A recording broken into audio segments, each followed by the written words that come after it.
The cobblestone streets of Westmark glistened with morning dew as Eleanor approached the prison gates, clutching a small cloth-wrapped loaf of bread. From shop windows and market stalls, townsfolk pointed and snickered. The baker's son cupped his hands around his mouth. "Wasting good bread on criminals now, are we?" Laughter rippled through the crowd. Eleanor lowered her head, but continued her path, shoulders straight, despite the burden of their mockery. The jailor's face twisted with familiar contempt as he snatched the offering, disappearing into the stone fortress where secrets dwelled in darkness. What no one knew, what no one could possibly imagine, was whose hands would receive this humble gift, and how this simple act would unravel the kingdom's most dangerous deception. The morning sun filtered through the thatched roof of Eleanor's cottage, casting dappled light across her wooden table where herbs dried in neat bundles. Her fingers, calloused from years of work, sorted through meadowsweet and yarrow with practiced precision. From the small window she could see the village of Westmark coming to life, merchants opening stalls, children running errands, guards patrolling with increasing frequency. "Another day, another decree," she muttered, carefully placing dried lavender into her medicine box, a weathered wooden case with dozens of small compartments, each labeled in the careful script her mentor had taught her. The box had belonged to Agatha, the old healer who had taken in Eleanor when plague claimed her parents 20 years prior.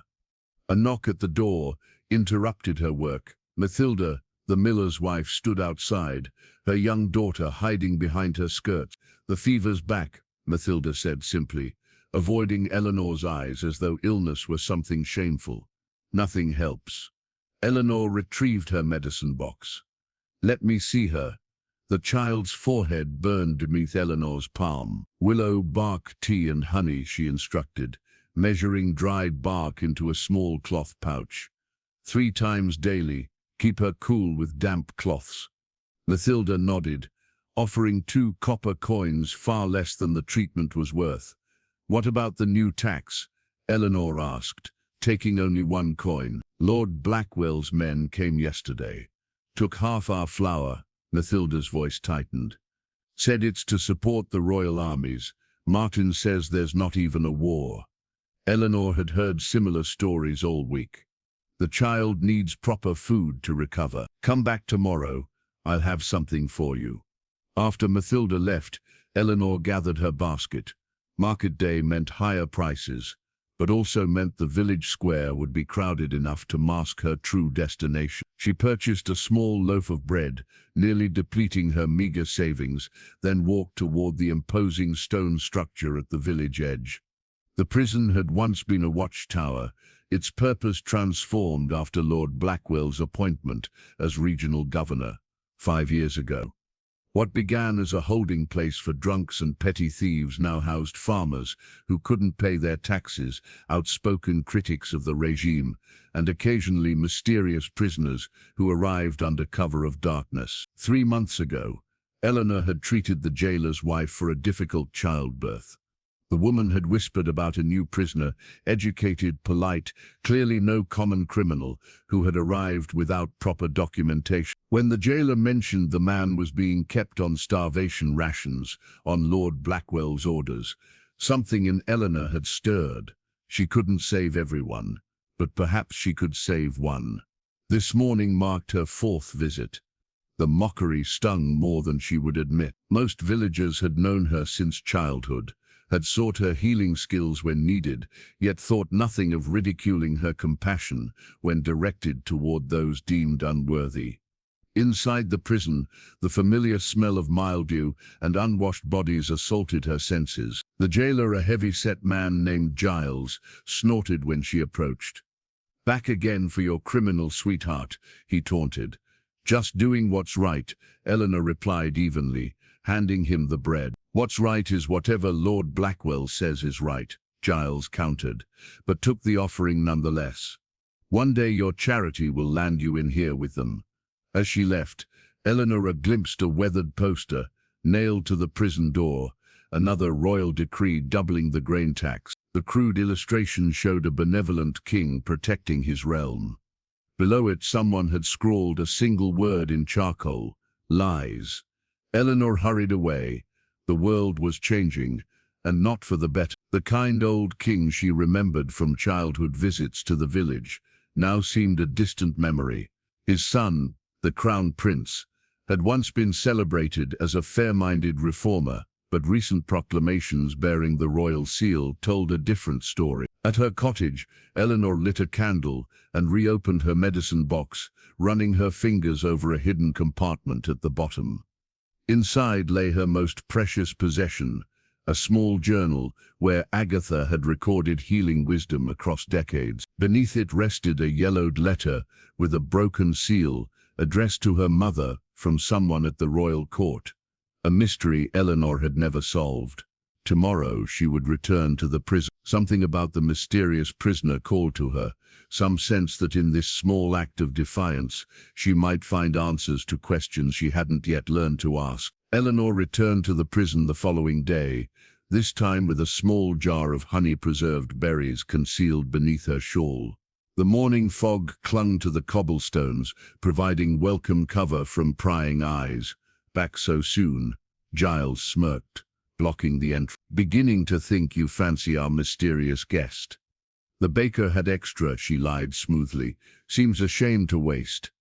Giles studied her face, then extended his palm. Instead of taking the jar, he gestured toward the dark corridor.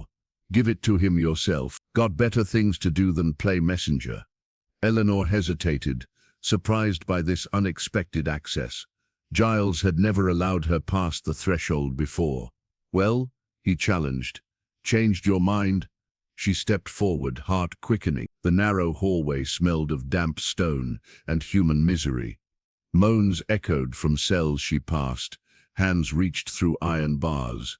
Eleanor kept her eyes forward, guilt gnawing at her for the suffering she couldn't alleviate. At the corridor's end stood a heavy wooden door rather than bars. Giles unlocked it with an iron key. 15 minutes, he grunted. "And only because my wife speaks highly of you." The cell was small but unexpectedly clean. A single window high on the wall cast weak light onto a straw pallet. In the corner, a man sat with his back against the wall, a tattered book open on his lap. He looked up, surprise flashing across his features before a careful neutrality. "Replaced it." "Your guardian angel returns," Giles announced mockingly. 15 minutes. The door closed with a heavy thud. Eleanor stood awkwardly, clutching her jar. The prisoner was younger than she'd expected, perhaps 30, with several weeks of beard obscuring what appeared to be a once refined face. His hands, though dirty, showed no calluses of farm work or trade. Most striking were his eyes, intelligent, observant, an unusual shade of green that seemed to evaluate her with uncomfortable precision. "You're the bread bringer," he said. His voice carried no regional accent, his words carefully articulated in the manner of the educated. "Eleanor," she corrected, extending the jar. "I brought something to accompany the bread." He took the offering with a slight nod that somehow conveyed the formality of a court bow. "Thomas," he replied, though something in his hesitation suggested this wasn't his true name. "You're not from Westmark," Eleanor observed, remaining near the door. A smile touched his lips. "Is it so obvious? You speak like someone who's had formal instruction." "As do you in your way." He opened the jar, inhaling the sweet scent. "Curious for a village girl. I was taught by our healer. She believed knowledge shouldn't be limited by station." Eleanor watched as he carefully ate a single berry, savoring it with closed eyes. "What crime brings an educated man to Westmark's prison?" Thomas's expression darkened. "The most dangerous crime of all, seeking truth where others prefer lies." Eleanor had expected denial of wrongdoing, as most prisoners offered. His cryptic answer intrigued her. "Lord Blackwell's men brought you." In a manner of speaking, Thomas set aside the jar, his movements deliberate. "Why do you bring food to a stranger? It's earned you mockery, I hear. People should help one another. Station or circumstance shouldn't determine who deserves compassion." A dangerous philosophy in these times. Thomas leaned forward, lowering his voice. Tell me what news from the capital? What word of the king's health? The question seemed odd coming from a prisoner. Little reaches us here beyond tax decrees. The king hasn't been seen publicly in months. The crown prince governs in his stead. A shadow crossed Thomas's face. He began to respond, but stopped abruptly, attention caught by something on the floor. He casually shifted position, covering whatever he'd seen with his boot. When Giles's footsteps echoed down the corridor, Thomas passed the jar back to Eleanor. "Keep this," he whispered. "You need it more than I." As she took it, he pressed something small and cold into her palm. Their fingers touched briefly, his grip surprisingly strong. "Time's up," Giles called, unlocking the door. Outside, Eleanor walked swiftly home, waiting until she was safely inside her cottage before examining what Thomas had given her. In her palm lay half of a gold signet ring, deliberately broken, the royal crest partially visible on its face. The edge was jagged where it had been torn, as though the wearer had snapped it in desperate haste. Eleanor stared at the broken royal seal, a chill running through her. No common criminal would possess such an item. She traced the partial crest with her fingertip, the implications settling like stones in her stomach. Either Thomas was a thief who had stolen from nobility, a hanging offense, or he was something else entirely, something that made far less sense, yet explained his educated speech, his careful manner, and the strange intensity with which he'd asked about the king. Eleanor wrapped the broken ring in cloth and hid it beneath a loose floorboard. Whatever the truth, she had just become entangled in something far beyond the simple act of charity she'd intended. The village square bustled with unusual activity. Eleanor paused at its edge, basket in hand, watching as a procession of ornate carriages came to a halt before the town hall. Livered servants jumped down to furl a plush carpet as village elders bowed deeply. "Lord Blackwell honors us with his quarterly visit," whispered Margaret, the chandler's wife. Materializing beside Eleanor, "come to collect his due, no doubt."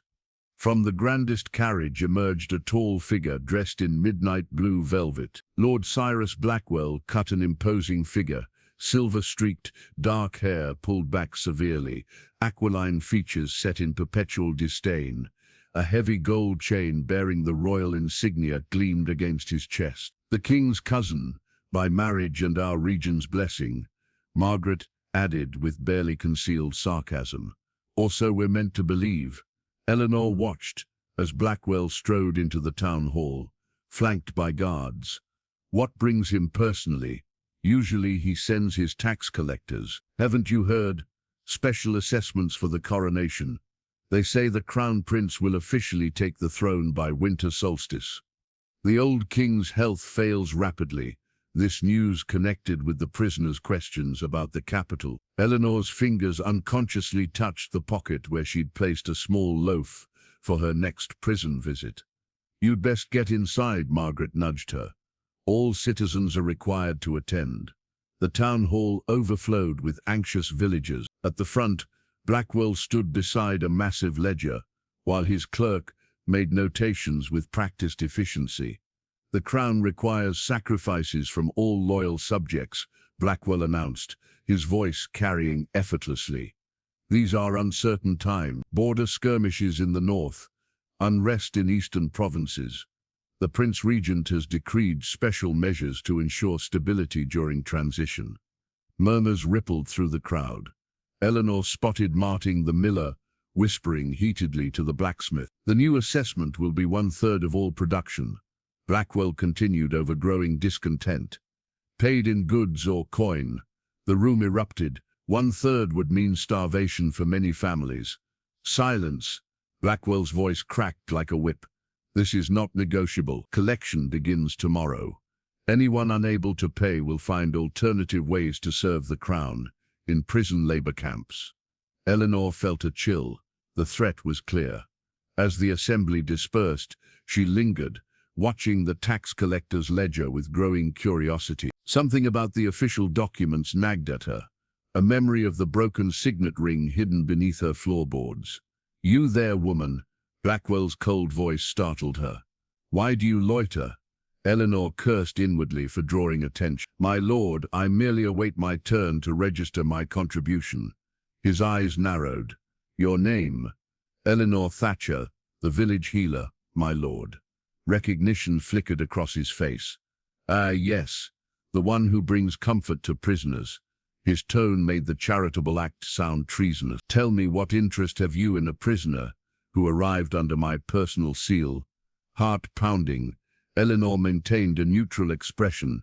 "I bring bread to all prisoners, my lord. I make no distinctions. Perhaps you should." Blackwell stepped closer, his voice for her ears alone. "That one is dangerous. A conspirator against the crown. His brain contains ideas that spread like disease." "I'm just a simple healer," Eleanor replied, eyes downcast. "Politics are beyond my understanding. See, they remain so." Blackwell's smile never reached his eyes. "Curious healers have been known to require healing themselves."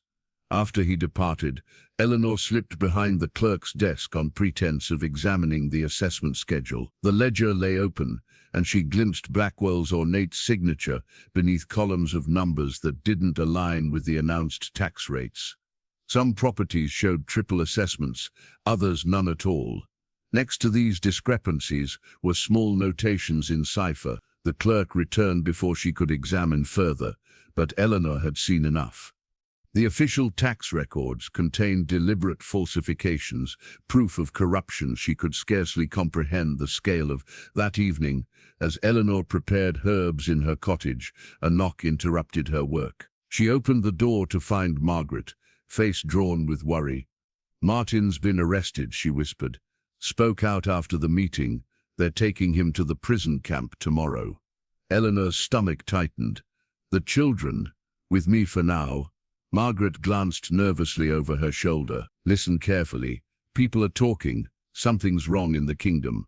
The decrees, the prince's sudden harshness, it doesn't align with what we knew of him." "What can we do?" Eleanor asked, thinking of the broken ring. "Keep our heads down." Margaret hesitated. "There are those gathering in secret who believe something evil has taken hold in the royal court. Watch for the nightingale sign." After Margaret left, Eleanor retrieved the broken ring from its hiding place. Tomorrow she would return to the prison with more questions than bread for the mysterious Thomas. Dawn had barely broken when Eleanor approached the prison, a small bundle concealed beneath her cloak. The morning guard, not Giles but a younger man with restless eyes, regarded her suspiciously. "Healer business," she stated firmly, producing a small pouch of medicinal herbs. "Jailor's orders for the prisoner in the back cell. Fever needs tending." The guard hesitated. "No one said, 'Take it up with Giles if you like,'" Eleanor interrupted. "Though he won't appreciate being woken to confirm what his wife arranged yesterday." Mention of Giles's wife, whom Eleanor had indeed helped through a difficult birth, settled the matter. The guard unlocked the door with obvious reluctance. "Straight there and back," he warned. "I'll be counting the minutes." Eleanor navigated the dim corridor with purpose, ignoring the pleas from other cells. Her conscience ached at their suffering, but today her mission was specific. When she reached Thomas's cell, she found him standing by the high window, face lifted toward the meager sunlight. "Twice in 3 days," he remarked without turning. "I'm becoming popular." "I brought more than bread today," Eleanor replied, lowering her voice as she slipped inside. From beneath her cloak she produced a small bundle containing cheese, dried meat, and a skin of watered wine. Thomas turned, genuine surprise crossing his features. "This is excessive generosity. You'll need strength." Eleanor glanced toward the corridor before retrieving the broken ring from her pocket. "I believe this belongs to you." His expression hardened as he took the ring fragment. "Where did you find this?" "You know where.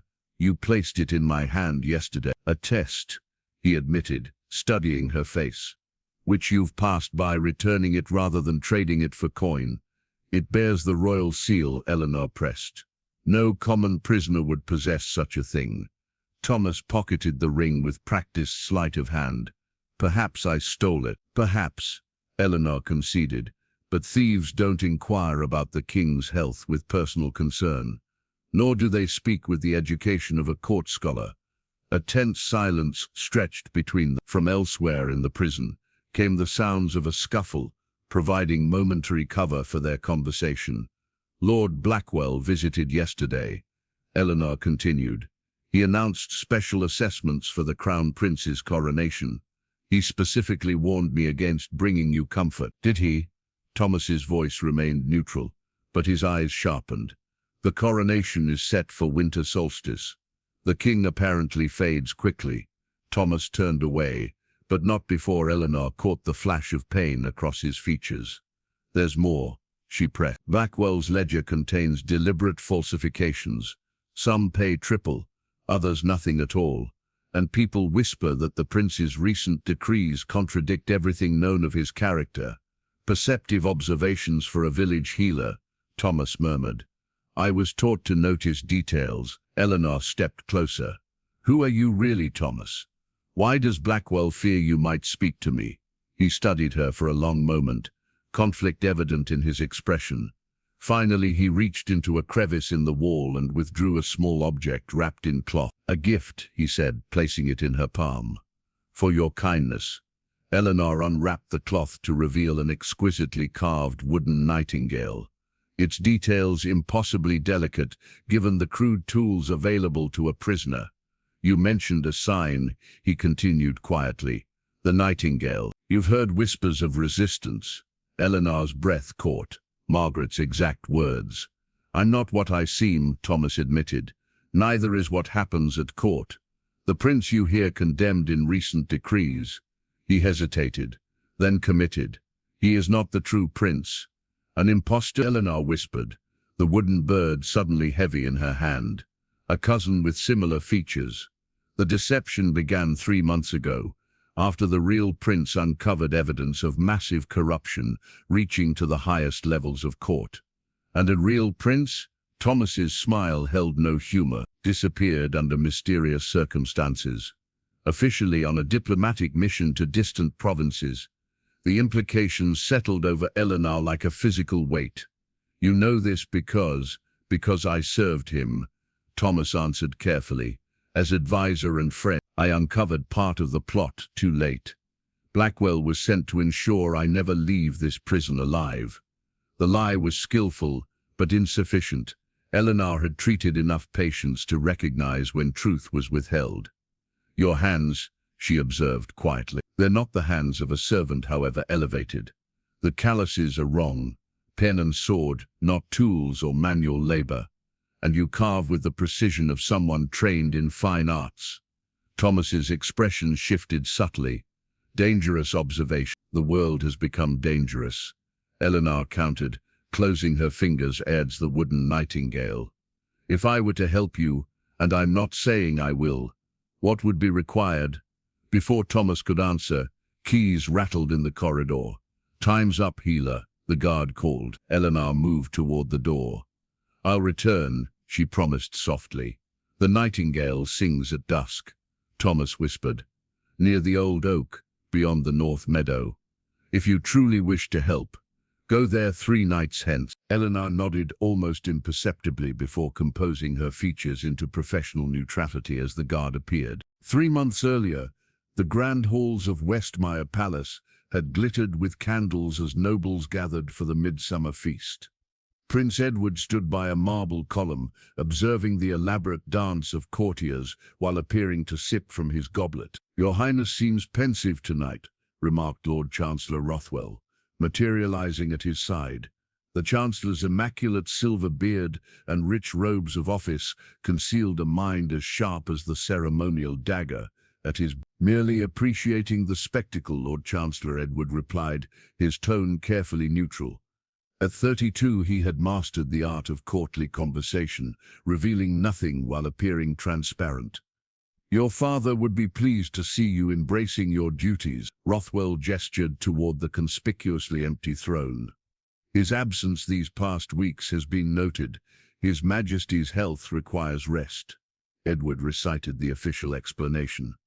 The mountain air at the summer palace suits him better than the capital's heat. Of course, Rothwell nodded, unconvinced.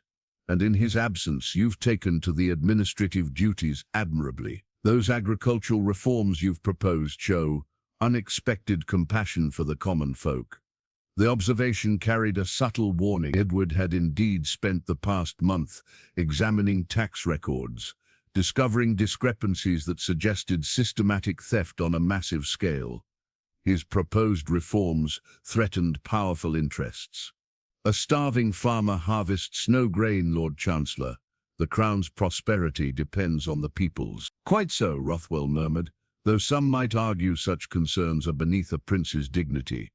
Speaking of which, your cousin Lord Alaric has returned from the eastern provinces. Remarkable how the family resemblance grows stronger. From certain angles you could be brothers. Edward followed the Chancellor's gaze to where his cousin Alaric charmed a circle of admirers. The resemblance was indeed striking. The same Westmire height and bearing, though Alaric's features carried a harder edge. Family resemblances can be deceiving, Edward replied. Blood tells one story, character another. Later that evening, Edward retired to his private study where his most trusted advisor, Sir Thomas Eldon, awaited with a leather portfolio. You found it? Edward asked, securing the door. Hidden in a false compartment in Lord Blackwell's quarters, Thomas confirmed, extracting a small ledger. The Chancellor's instructions regarding the diverted tax revenue. Your suspicions were correct. They've been systematically bleeding the provinces dry while blaming shortfalls on your agricultural reforms. Edward examined the damning document. This explains why every measure I implement seems to fail before it begins. The people blame the crown while Rothwell and his allies pocket the difference. There's worse, Thomas continued grimly. Page 16 contains encoded instructions regarding your father's medicine. Edward's blood chilled as he deciphered the cryptic notes. Poison, administered gradually to mimic natural decline. They've been slowly killing him, while positioning themselves to control the succession, Thomas added. The Eastern Lords are already aligned with Rothwell. With your father gone and your reputation undermined, they'd seek to make me a puppet or replace me entirely. Edward closed the ledger, mind racing. We need more evidence before confronting the council.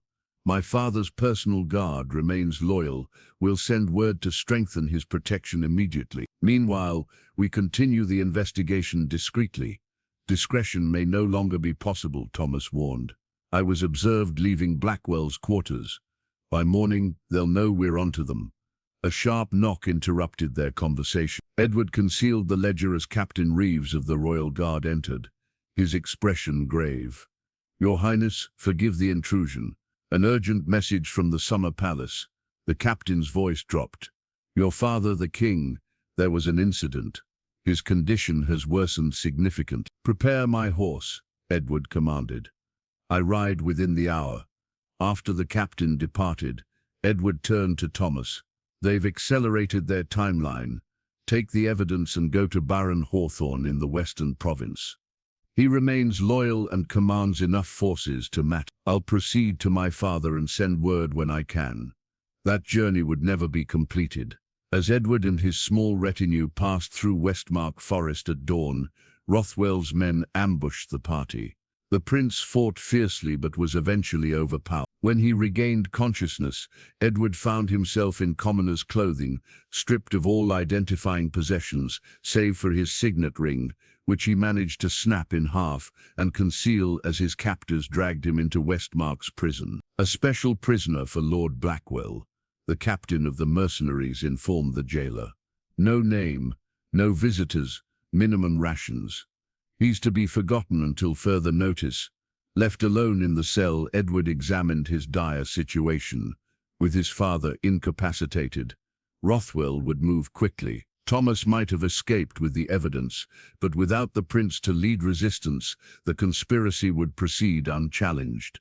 Weeks passed in isolation. Edward carefully maintained his strength, despite meager rations, developed a mental map of the prison from guard rotations, and waited for an opportunity, any opportunity to make contact with the outside world. Then came the unexpected gift, a simple loaf of bread, delivered by a village woman with observant eyes and unexpected courage. In that moment, Hope flickered anew.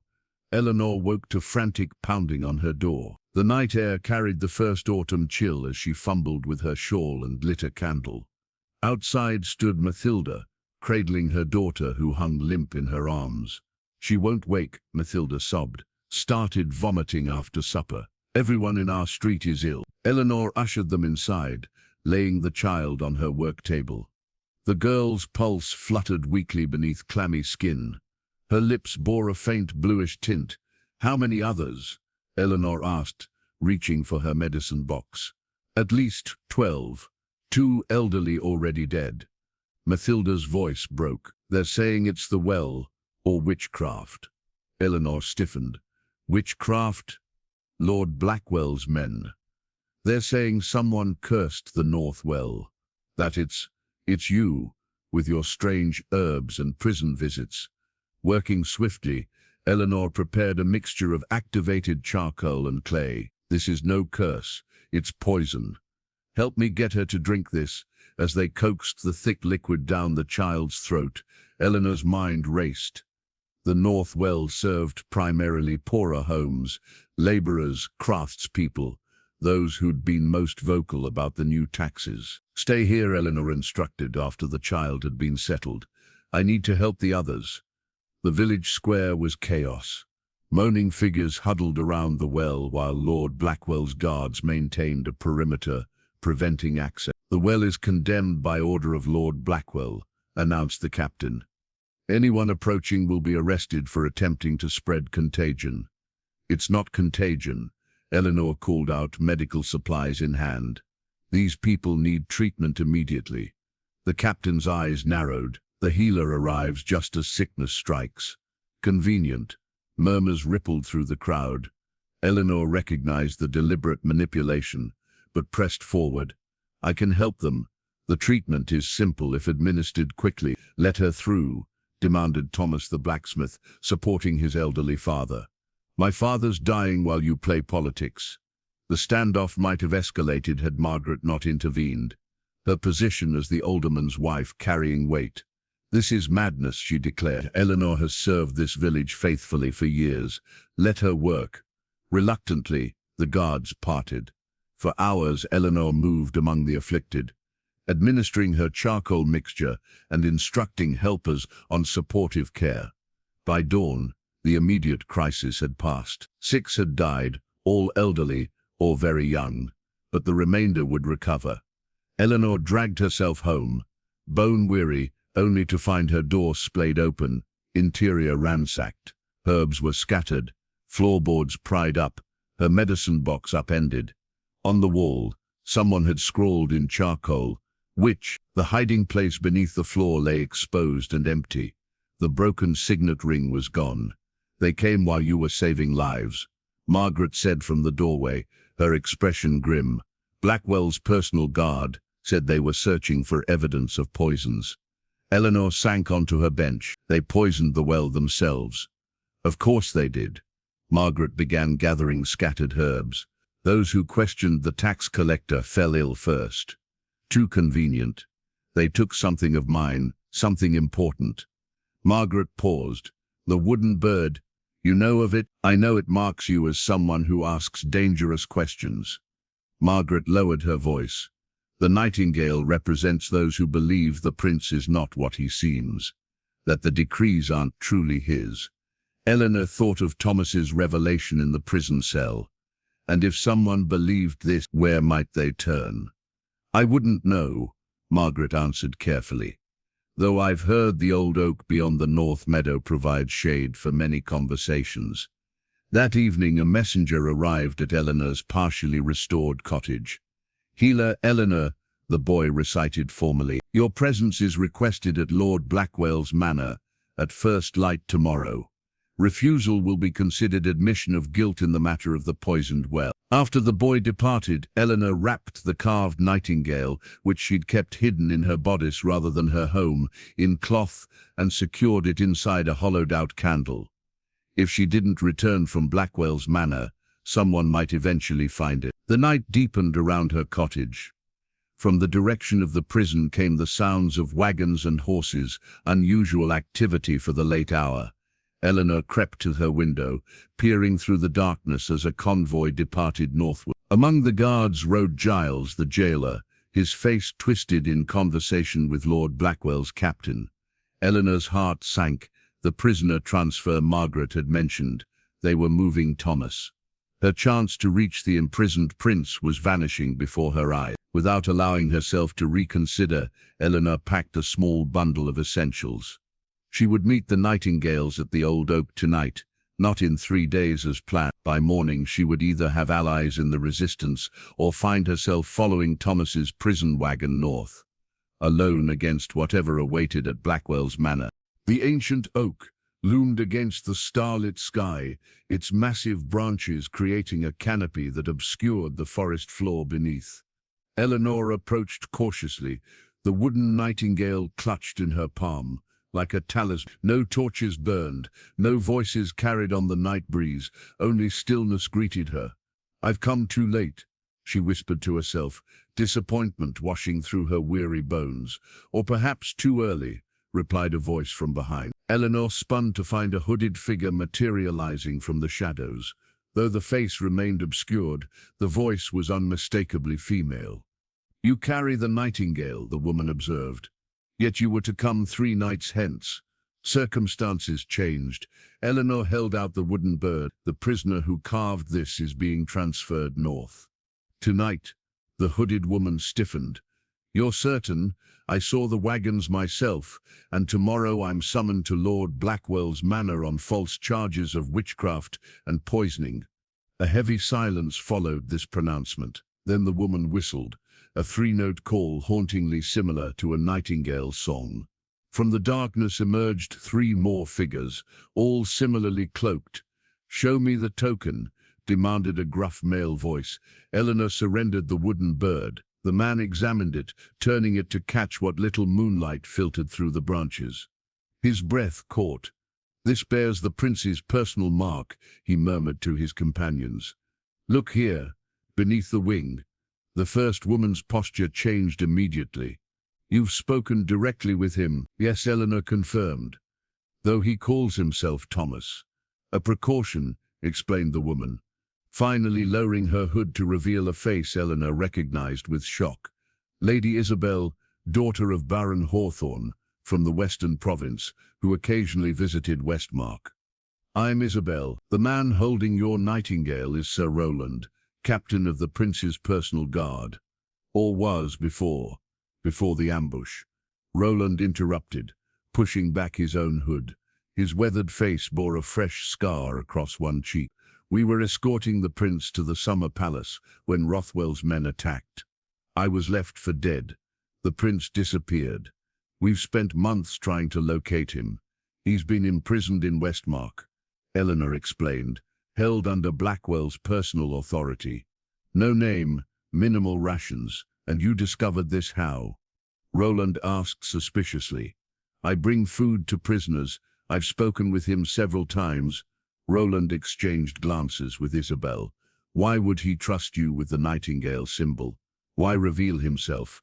"He didn't, not fully," Eleanor admitted. "He claimed to be the prince's advisor, but certain details didn't align with that story." Isabel nodded approvingly. "He tested your discretion. Wise, given the circumstances." "We must intercept the prison convoy," Roland declared, already moving toward his horse tethered nearby. "Tonight may be our only chance to free him before they reach the northern fortress. That's where they've been disappearing the prince's other loyal supporters." "Wait," Eleanor called. "Before we proceed, I need the complete truth. I've risked everything based on fragments and intuition." Isabel hesitated, then nodded to Roland. The knight withdrew a simple gold band from his tunic, the other half of the broken signet ring. "This belongs to Crown Prince Edward," Roland explained. "We recovered it from a messenger who attempted to reach us. The prince had hidden it on his person during the ambush, broke it in half as a safeguard. 1 piece to send to us, 1 he kept, which he later entrusted to you," Isabel added, studying Eleanor with new respect. "He must have seen something extraordinary in a village healer to take such a risk." "The complete truth," Eleanor insisted, ignoring the compliment. Roland's expression darkened. 3 months ago, Prince Edward uncovered evidence of massive corruption within the royal court. Lord Chancellor Rothwell and his allies, including Lord Blackwell, have been systematically looting the kingdom while slowly poisoning the king. The prince was about to expose them, Isabel continued, when they struck first. They've installed his cousin, Lord Alaric, as an impostor on the throne. With similar features and carefully controlled public appearances, few at court have noticed the deception. The false prince issues harsh decrees that contradict everything the real prince stood for, Roland added grimly, deliberately destroying his reputation with the people before the coronation. And after the coronation? Eleanor asked. Once Alaric is formally crowned, the real prince becomes expendable, Isabel replied, as do all who remain loyal to him. Eleanor absorbed this confirmation of her suspicions, the pieces finally aligning into a coherent picture. Her hands trembled slightly as she reached a decision that would forever alter her life's course. The prison convoy had 6 guards, not counting the jailor, she stated. They took the north road toward Blackwell's lands. Roland nodded sharply. We have 12 loyal fighters hidden nearby. Enough for an ambush if we move quickly. I'm coming with you, Eleanor declared. The prince knows me. He'll trust my presence.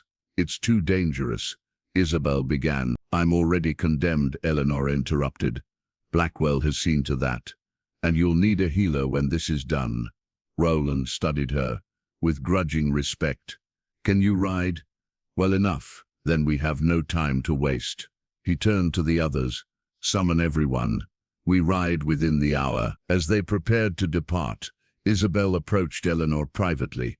The prince rarely trusts anyone outside his circle, she observed. Yet he gave you his signet ring. What exactly transpired between you? Eleanor mounted the horse provided to her, adjusting her position to conceal her discomfort. I brought him bread when others brought only cruelty. Sometimes kindness forges stronger bonds than politics. Isabel's knowing smile suggested she suspected more, but she merely nodded and turned toward her own mount.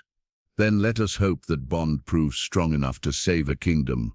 The ambush failed. Roland's fighters struck with precision, but the prison convoy had been a decoy, empty wagons guarded by expendable men, while the real transport took a different route entirely. Eleanor and the resistance fighters barely escaped with their lives, retreating to a hidden camp deep in the forest. They anticipated us. Roland paced before the small campfire, fury evident in every line of his body. Someone leaked information. Isabel's face remained impassive, though her knuckles whitened around her cup. We've been infiltrated. Again. 3 days had passed since that disastrous night. 3 days of uncertainty, of wondering where Prince Edward had been taken and whether he still lived. The resistance fighters debated strategies in hushed, urgent tones, while Eleanor tended those wounded in the ambush. We can't stay here much longer, Isabel observed. Blackwell's men are scouring every inch of the province. Eleanor finished bandaging a young fighter's arm. What of the evidence? The prince mentioned documents proving the conspiracy, lost when Thomas Eldon disappeared. Roland replied. He was the prince's closest advisor, entrusted with safeguarding the ledger. No one has heard from him since the ambush. Then we need new evidence, Eleanor stated simply, and I can return to Westmark to find it. The suggestion met immediate resistance. Impossible, Roland dismissed. You're a wanted woman now. Blackwell has named you conspirator and witch. Which makes me invisible, Eleanor countered. Everyone expects me to flee. No one will look for me hiding in plain sight. Isabel studied her thoughtfully. What exactly do you propose? Disguise. There's a merchant family passing through who owes me a debt for saving their son last winter. They'll help me return to Westmark in a new identity as a widow seeking work at Blackwell's manor. His manor? Roland's eyebrows rose. You propose infiltrating the Viper's Nest itself, where better to find evidence of his crimes. Eleanor's calm belied her racing heart. Servants see everything yet remain invisible to their masters. After heated debate, the plan took shape. Eleanor would return to Westmark under the identity of Agnes, a widowed seamstress, Seeking domestic work, Isabel would establish contact through a network of trusted servants. Meanwhile, Roland would lead a party north to discover where the prince had been taken. Before departing, Isabel presented Eleanor with a small packet of documents. Forged papers establishing your new identity. The seal will pass inspection at checkpoints. Roland added grimly, "If you're discovered, I know the risks." Eleanor interrupted, "I've already lost my home, my practice, my place in the world. What remains is to ensure that sacrifice has meaning." The merchant's wagon deposited Agnes at Westmark's southern gate a week later. The village felt both familiar and alien, the same buildings now populated by wary faces who quickly averted their gaze from strangers. Guards patrolled in greater numbers, and posters bearing Eleanor's likeness and the word traitor adorned the town square. Blackwell's manor stood on the hillside overlooking Westmark, a grand stone house with gardens that seemed obscene amid the surrounding poverty. Eleanor approached the servants' entrance, papers in hand, rehearsing her story. "Another one?" The housekeeper barely glanced at Eleanor's documents. "We've had 3 new maids this month already. Can't keep staff with his lordship's temper." "I'm a hard worker, ma'am," Eleanor replied, eyes downcast in appropriate deference. "And skilled with a needle. That we can use. Lady Blackwell has gowns needing attention before the midwinter ball. You'll sleep in the east attic with the other seamstresses. One mistake, you're out. Clear?" "Yes, ma'am." "Thank you, ma'am." Life in Blackwell's manor revealed the stark contrast between nobility and those who served them.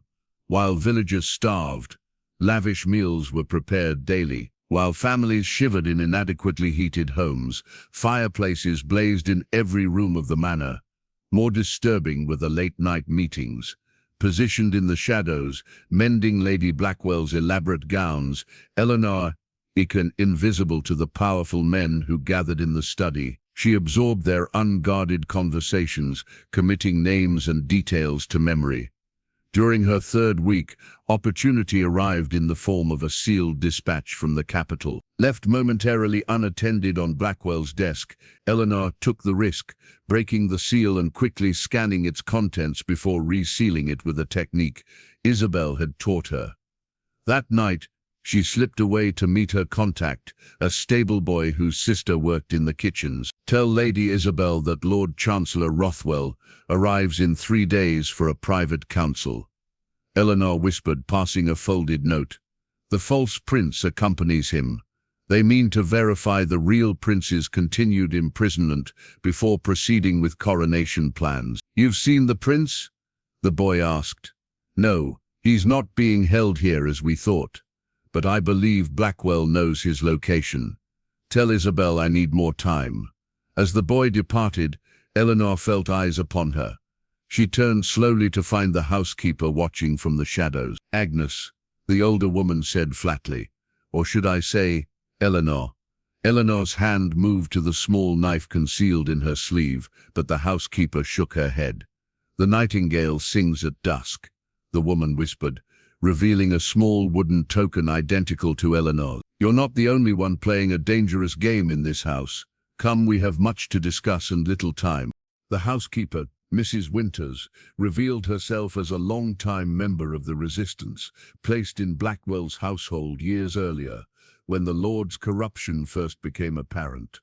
Together they formed a cautious alliance, exchanging information while maintaining their cover. Blackwell's study contains a hidden compartment behind the eastern bookshelf, Mrs. Winters explained during one of their clandestine meetings in the herb garden.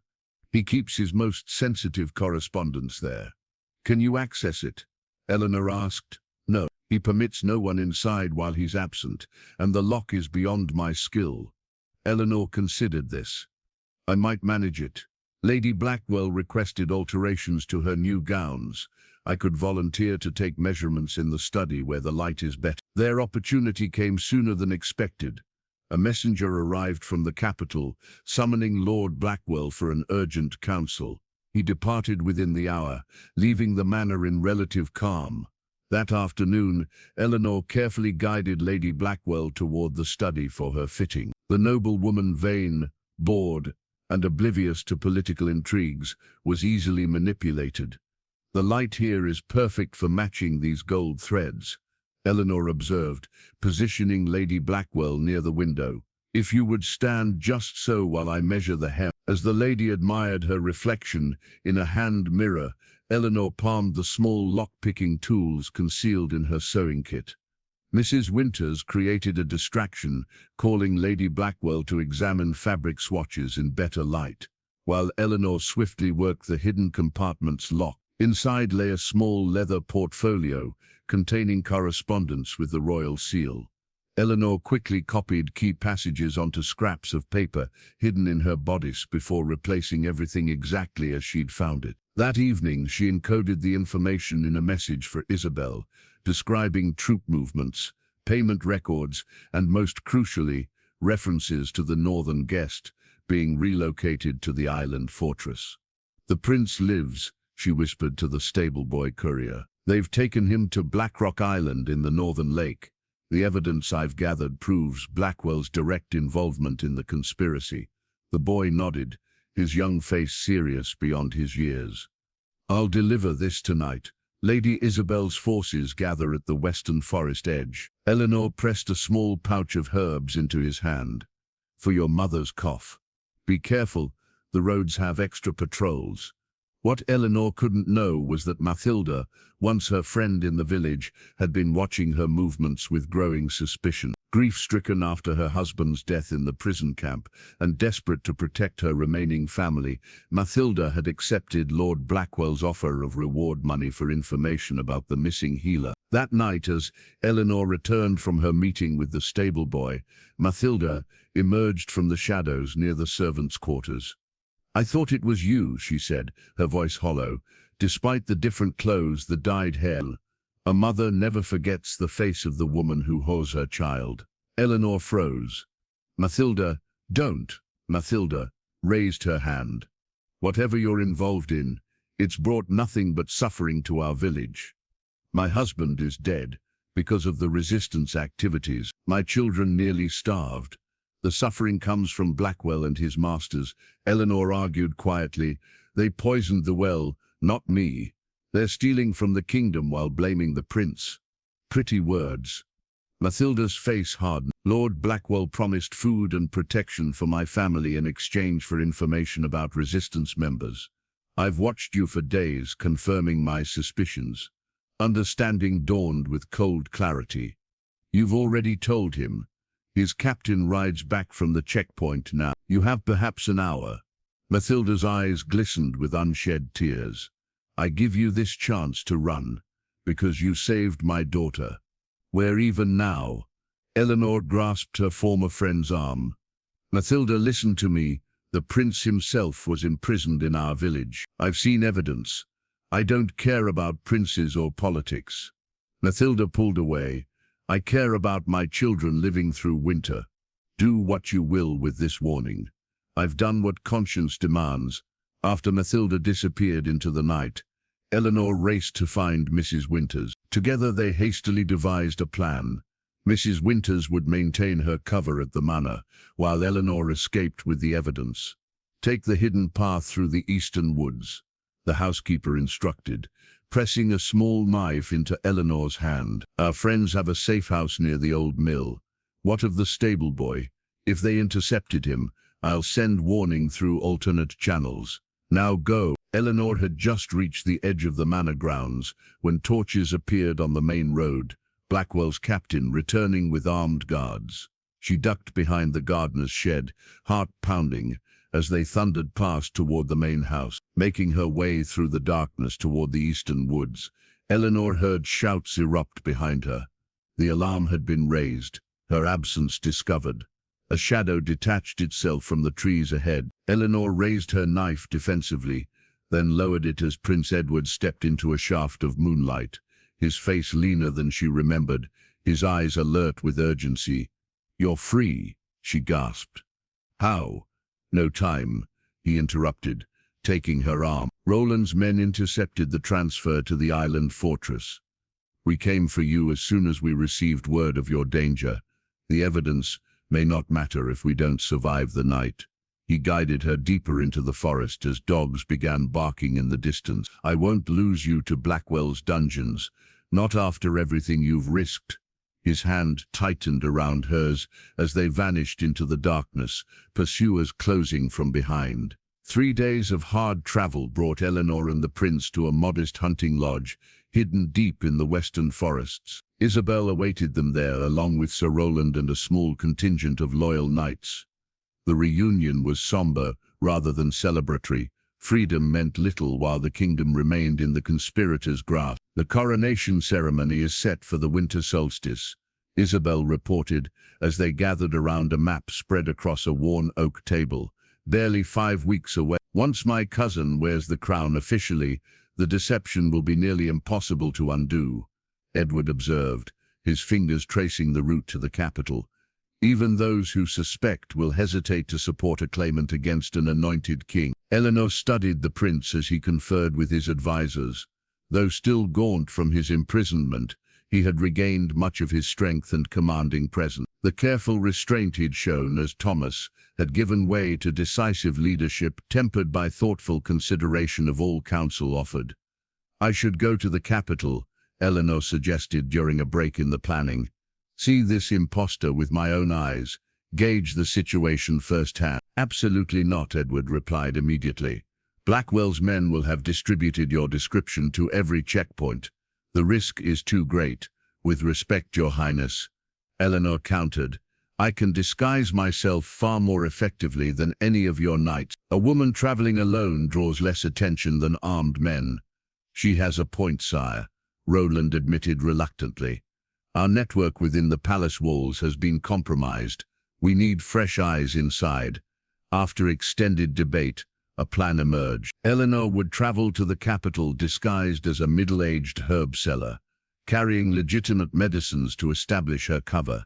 Isabel provided appropriate clothing and cosmetics to age her appearance, while Roland arranged for credentials and a small cart with supplies. 2 weeks later, Eleanor passed through the capital city gates amid a stream of merchants arriving for the pre-coronation festivities. The city pulsed with nervous energy, colorful banners proclaiming loyalty to the crown, contrasted sharply with the gaunt faces of citizens and the heavy presence of armed guards. She established her small stall in the market square, selling remedies for winter coughs and fevers, while gathering information from customers.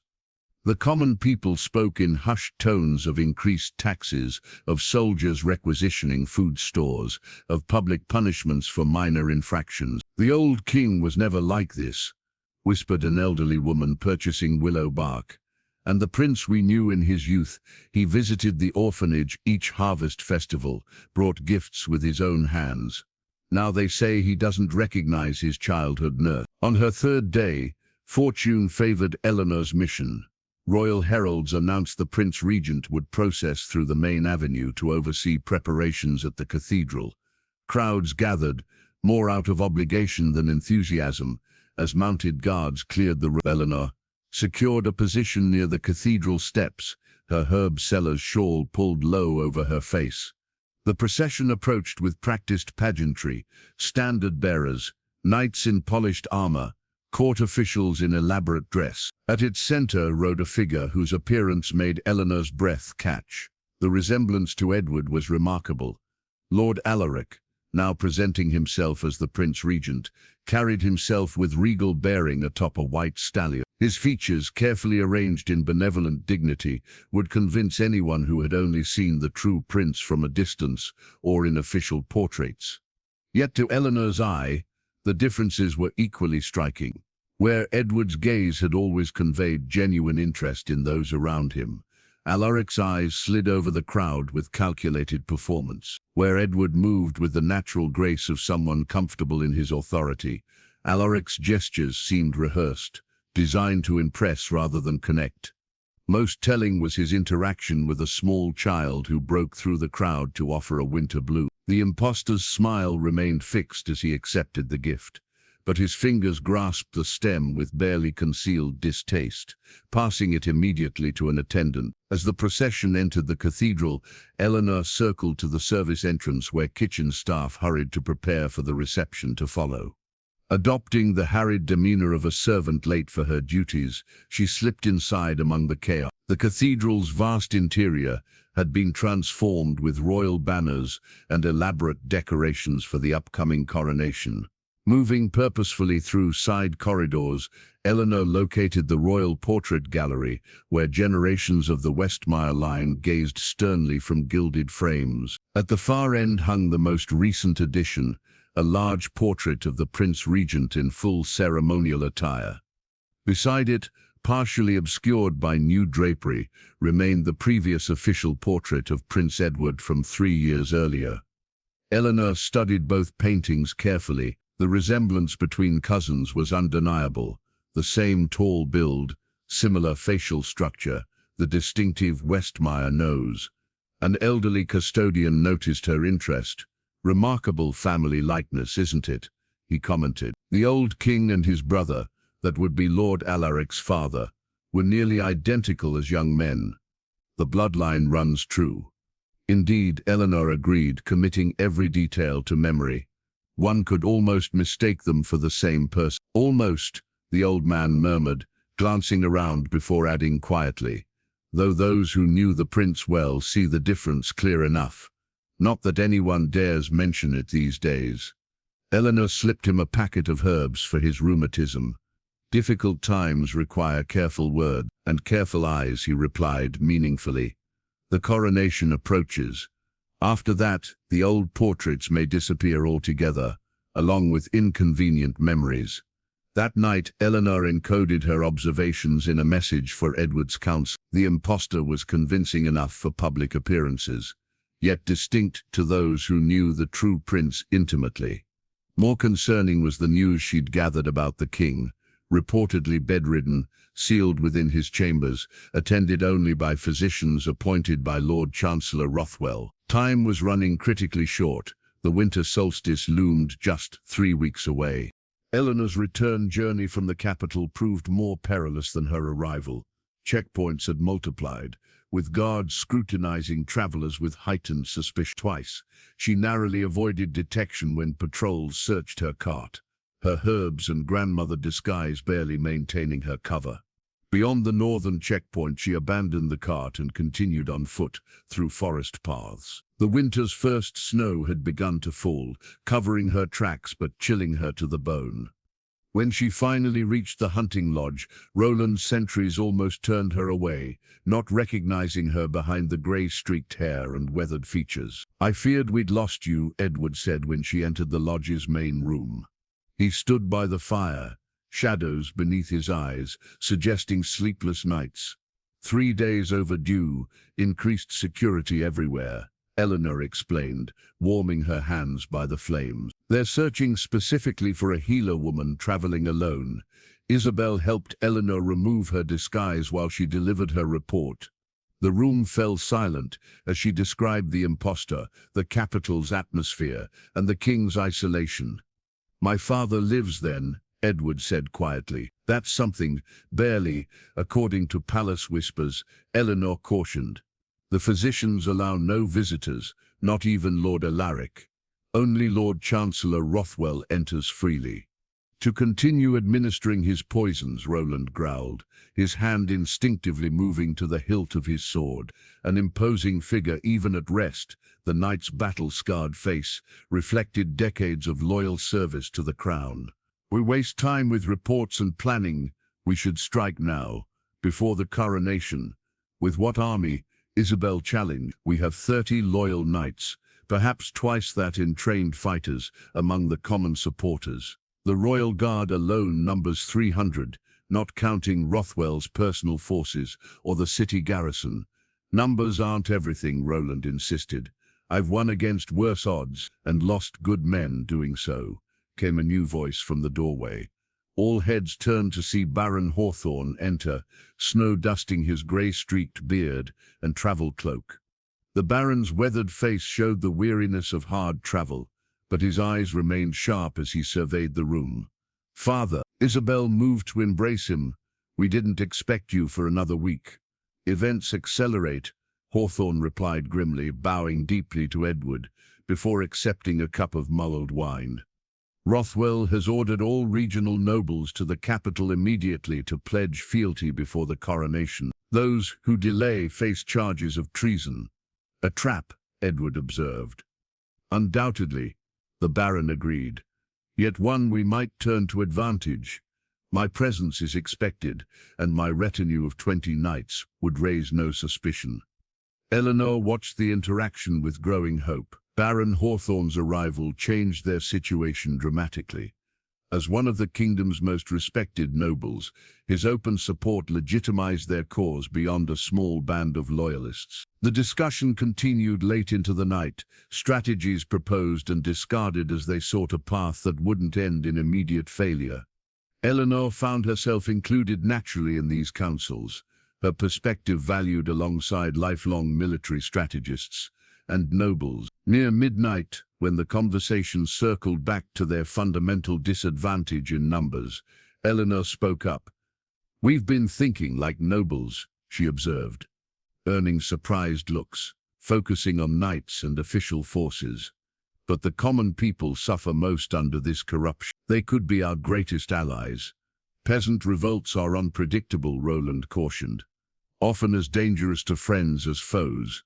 "Not a revolt," Eleanor clarified.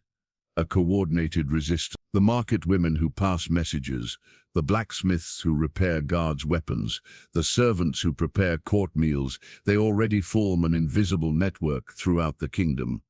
Baron Hawthorne stroked his beard, thoughtfully. "The Nightingale network. Yes, it's larger than you might imagine, Sir Roland. My steward reports hundreds of supporters in the capital alone, waiting for direction. What they lack is a symbol," Edward said, understanding dawning on his face. "Someone to rally behind who represents the true crown." "Precisely," Eleanor agreed. "And we have two. The rightful prince returned from unjust imprisonment, and the sword of the first king." Baron Hawthorne finished, his eyes lighting with purpose. He turned to Roland. "You still guard it, I presume?" The knight nodded solemnly. Rising without a word, he crossed to a locked chest in the corner. From its depths, wrapped in oiled cloth, he withdrew an ancient sword. The weapon was unadorned, save for a single sapphire in the pommel and runes etched along the blade. "The sword of King Alaric the Founder," Roland announced, presenting it to Ed with a formal bow. "Passed down through 20 generations, given to each crown prince upon reaching majority. The common people know this symbol. It appears on every coin in the realm." Edward accepted the sword with reverent hands. "I received this on my 18th birthday. My father said it represented not power over others, but responsibility to them. A truth your cousin will never understand," Baron Hawthorne remarked. "The people will recognize it," Eleanor added, "and they'll recognize you once freed from the impostor's shadow." For the first time since their escape from Blackwell's Manor, genuine hope entered Edward's expression. He raised the ancient blade, its steel catching the firelight. "Then we have our strategy," he declared. "Baron Hawthorne returns to court with his knights, seemingly to pledge fealty. Isabel activates the Nightingale network throughout the capital. I will enter the city in disguise with Roland and Eleanor. On the eve of coronation, when all pieces are in place, we strike not just at the palace, but everywhere at once." Eleanor felt the weight of the moment settle over the room. Within 3 weeks they would either reclaim the kingdom or die in the attack. The capital city seethed with anticipation as coronation day approached. Streets filled with visiting nobles and merchants seeking profit from the festivities, while additional guards patrolled every quarter. Perfect cover for 3 travelers arriving separately through different gates. Eleanor entered first, resuming her herb seller disguise. Baron Hawthorne arrived next with his retinue, greeted with appropriate ceremony. Edward and Roland slipped in last, disguised as common laborers amid a wagon train delivering decorations for the cathedral. They established their base in the cellar of an unassuming tavern run by a Nightingale sympathizer. For 5 days, they gathered intelligence and positioned their allies. The Baron attended mandatory court functions, carefully maintaining his facade of reluctant fealty while observing the palace defenses. Isabel, operating from a merchant friend's home, coordinated the Nightingale network throughout the city. The most distressing news came from the royal physician's assistants. The king, though alive, had been reduced to a skeletal shadow, barely conscious and unable to recognize visitors. The poison's work was nearly complete. "We must move him to safety during the operation," Edward insisted when they gathered on the 6th evening. "He's my father, but he's also the legitimate king. His survival lends our cause additional legitimacy." "The royal apartments are the most heavily guarded section of the palace," Roland cautioned. "Even with Baron Hawthorne's knights positioned inside, reaching the king's chambers will be nearly impossible." "Not through the main corridors," Isabel interjected. "But there might be another way." She turned to Eleanor. "You've been studying the palace servant routes?" Eleanor nodded, unfolding a crude map sketched based on information from kitchen staff and chambermaids. "There's a servant's passage that runs behind the royal apartments, originally designed for attendants to respond quickly to the monarch's needs without being seen in the main halls. Currently unused," Isabel added. "The impostor doesn't trust enough servants to allow them such intimate access." Edward studied the map. This could work. A small team, moving quietly while the main force creates a distraction elsewhere. "I should be part of that team," Eleanor stated, her tone leaving no room for argument. "The king will need immediate medical attention when moved. I've been preparing treatments to counteract the specific poisons they've been using." Edward's expression softened. "I wouldn't have it any other way." As the final pieces of their plan aligned, one crucial obstacle remained. Lord Chancellor Rothwell kept the physical evidence of the conspiracy, the doctored ledgers, correspondence with Blackwell, and records of the poisoning locked within his private study in the palace's west wing. "Without those documents, it becomes our word against theirs," Baron Hawthorne warned. "Even with the king rescued and you revealed as the true prince, Rothwell could claim you're an impostor. The council might deadlock, leaving the kingdom in civil war." "I'll retrieve the evidence," Roland volunteered. "No," Edward countered. "You'll be needed to lead the main assault. This requires stealth, not strength." He turned to Eleanor. "Do you still have the lock-picking skills you used in Blackwell's manor?" Eleanor nodded, though her stomach tightened at the implication. "You want me to break into the Chancellor's study while he attends the pre-coronation banquet?" Edward confirmed. "Isabel will create a diversion to clear the west wing of guard. You slip in, retrieve the documents, and rejoin us before the main operation begins." The night before coronation arrived with tense anticipation. The city glittered with torchlight as nobles attended the palace banquet, while commoners celebrated in streets and taverns, many drinking to numb their apprehension rather than in genuine joy. Eleanor moved through the palace's service corridors, dressed as a laundry maid with a basket of linens concealing her tools and medicines. The servants' area buzzed with harried activity as staff prepared for tomorrow's ceremony, providing excellent cover for her movement. When the clock tower struck 9, Isabel's diversion began. A small fire in the kitchen stores, carefully controlled but generating sufficient chaos to draw guards from their posts.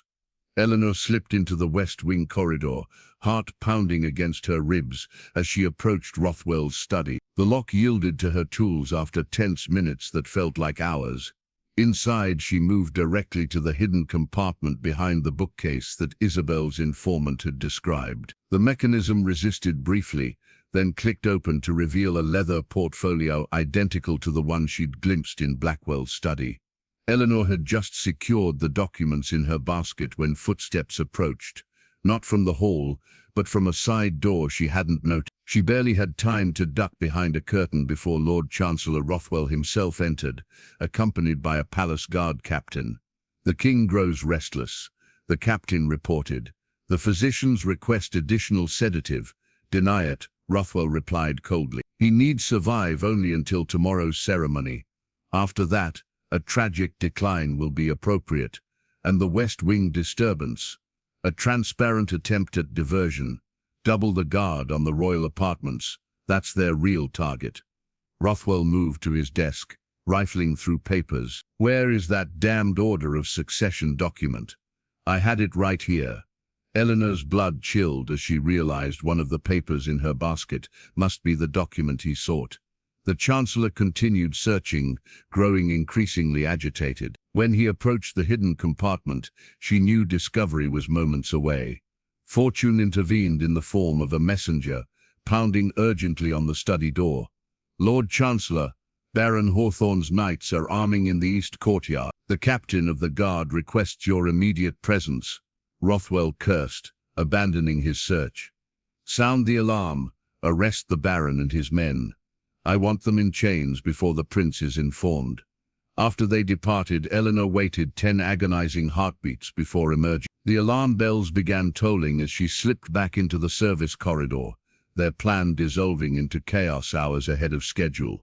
She ran toward the predetermined meeting point, clutching the basket with its precious contents. Their carefully orchestrated operation had just become a desperate race against time. Chaos erupted throughout the palace as alarm bells pealed across the capital. Eleanor navigated the panicked servants' corridors, clutching her basket of stolen documents, while guards thundered past main hallways. The Nightingale network activated prematurely, messengers racing to alert their scattered allies that the plan had accelerated. She reached the meeting point, an abandoned storeroom near the kitchens, to find only Isabel waiting, face taut with concern. Baron Hawthorne's cover is blown, Isabel reported tersely. Someone betrayed his involvement. Roland has moved to extract him and his knights, but the main passages are blocked. And Edward, already proceeding to his father's chambers through the servants' passage. Isabel glanced at Eleanor's basket. You found the documents, everything. Rothwell nearly caught me searching for them. Then we proceed. Isabel handed Eleanor a small knife and a vial of dark liquid for the guards at the servants' entrance to the royal apartments. 2 drops in their wine, enough to dull their senses without raising alarm. Eleanor followed the twisting service corridors, heart pounding with each distant shout or clash of weapons. The planned distraction had become genuine conflict, the palace guard now fully alert. When she reached the narrow door leading to the royal apartments, she found a single guard rather than the expected pair, his partner presumably called to the main disturbance. "Refreshments, sir," she offered, adopting a servile posture. The Chancellor ordered drinks for those holding difficult posts tonight. The guard hesitated only briefly before accepting the cup. Eleanor waited until his eyes glazed slightly before slipping past, retrieving the key from his belt as he slumped against the wall. Beyond the hidden door lay a narrow passage running behind the royal apartments. Edward stood midway down its length, with 2 Nightingale supporters, examining a servant's entrance to what appeared to be the king's bedchamber. Eleanor, relief flooded his voice. "We feared you'd been captured in the commotion. Rothwell's documents are secure," she reported, handing the basket to one of their allies. "What's our situation?" "The king's physician left moments ago, summoned to the main disturbance. Only one attendant remains inside, a man loyal to Rothwell." They entered silently. The bedchamber smelled of sickness and medicinal herbs, dim candlelight revealing an ornate bed where a frail figure lay motionless beneath silk coverings. The attendant rose in alarm, but Edward's blade at his throat prevented any outcry. "Bind and gag him," Edward instructed his companions before approaching the bed. Eleanor joined him, medical instincts overtaking fear as she assessed the king's condition. His once robust frame had withered to skeletal proportions, skin hanging loosely on prominent bones.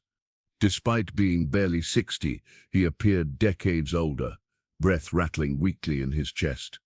"Father," Edward whispered gently, taking the king's hand. The monarch's eyelids fluttered. Recognition sparked briefly in his gaze, before fading again. "He's been systematically poisoned," Eleanor confirmed, examining the various tinctures arranged on the bedside table. "Arsenic primarily, with other compounds to mask symptoms. He's severely dehydrated and malnourished." "Can he be moved?" Edward asked. With extreme care, Eleanor removed several vials from her pocket. First, I need to administer counteragents. Help me raise his head. As Edward supported his father, Eleanor carefully administered the medicine she'd prepared, activated charcoal to bind remaining toxins, followed by strengthening tonics.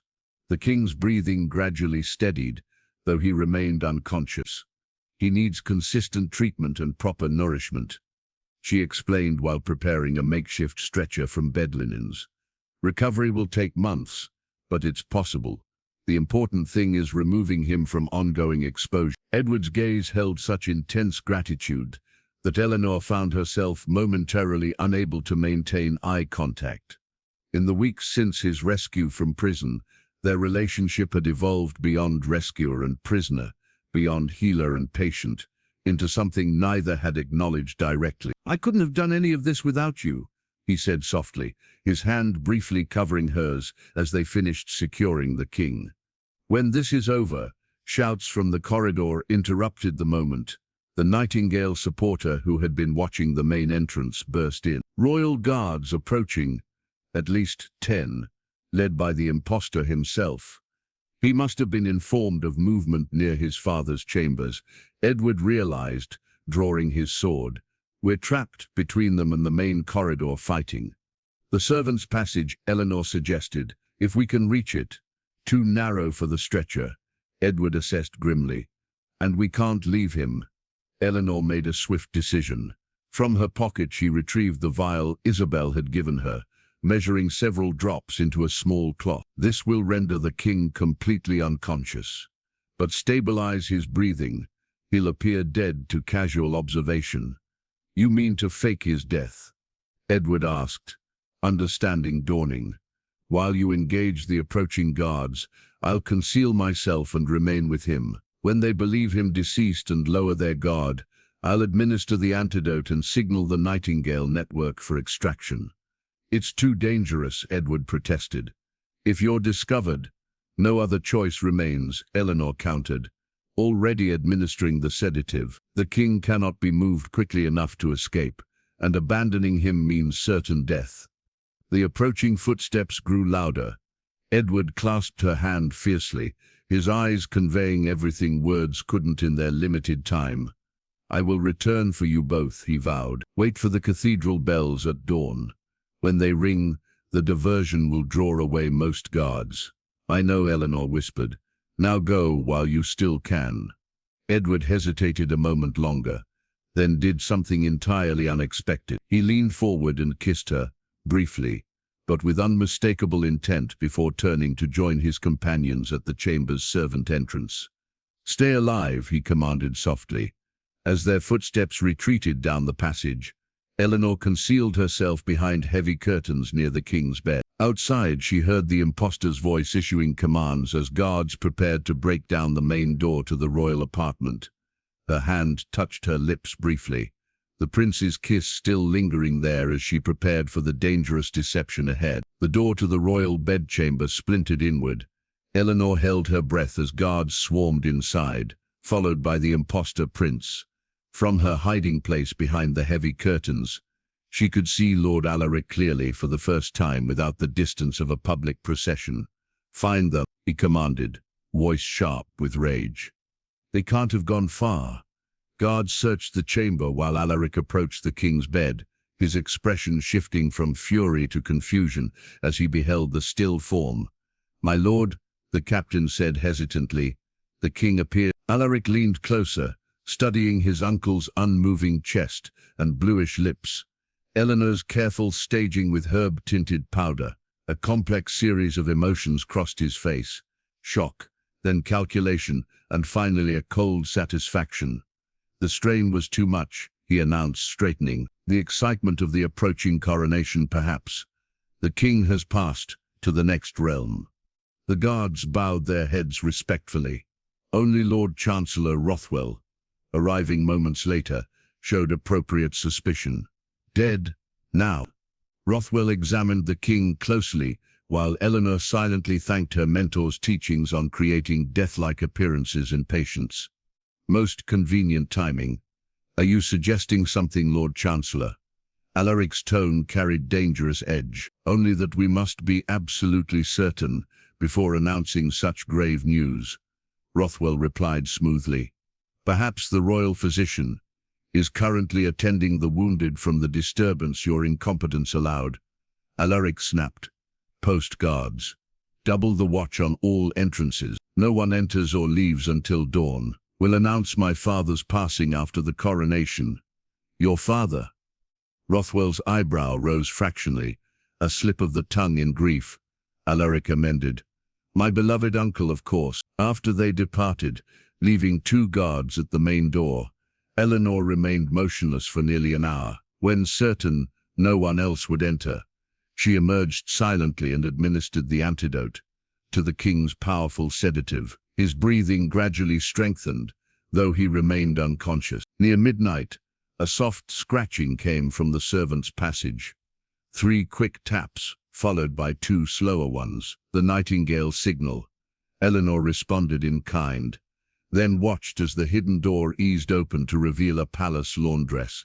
She recognized from the network. The false prince has ordered the king's body prepared for state viewing after tomorrow's coronation, the woman whispered.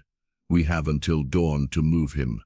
Together they carefully transferred the king to a laundry cart, concealing him beneath linens. The laundress provided servants' clothing for Eleanor, and they began the tense journey through back corridors, passing several guard checkpoints with forged authorizations. They emerged from the palace through the laundry yard, where a covered wagon awaited with a nightingale driver. As they transferred the king, the driver updated Eleanor on the night's events. Fighting continues in the lower city. Baron Hawthorne and half his knights escaped the initial arrest and have joined with Roland's forces. Edward leads them, but they're outnumbered. They've retreated to the western quarter to regroup.